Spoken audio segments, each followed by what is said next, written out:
Сайн байцгаана уу? Англи хэлний сургалтын төв English House мэдчилж байна. Өнөөдөр би та бүхэндээ IELTS-ийн уншлагын True False Not Given гэсэн асуултын төрлөөс нэг хэсгийг тайлбарж үзүүлье. За жишээ хөлбөрөөр харах юм бол бид нар She checked the results before the electricity was restored. Энэ бол уншлагын текст, уншлаг байна гэж ойлгоё. За харин биднээсээ асуулт маань ерөнхийдөө энэ дээр байна. When the electricity was restored, she checked the results гэсэн байна. За энэ хоёр өгүүлбэрийнхаа мэдээллийг сайн зөв гаргаж уншихын тулд орчуулах дарааллууд маш чухал байгаа. Тэгэхээр бид нар энэ дээр яг хэр ихний уншлагын дээр холбоосноос нь эхэлж орчуулж явах хэрэгтэй болно. Өөрөөр цахилгаан ирэхээс өмнө тэр эмэгтэй тайлангаа шалгасан. За тэгвэл одоо өгөгдсөн асуултыг харъя. Холбоосоос эхэлж орчуулна.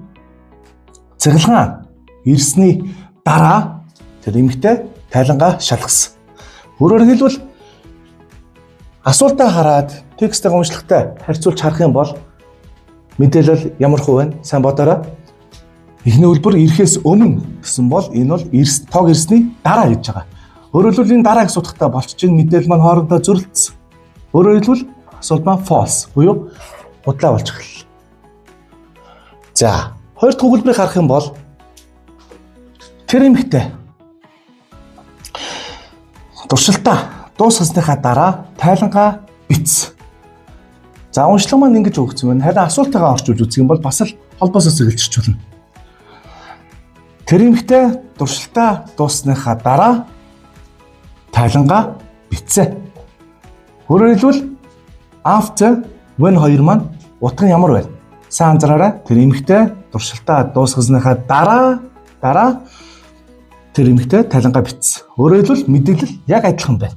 Тийм учраас асуултын төрөл маань true буюу үнэ.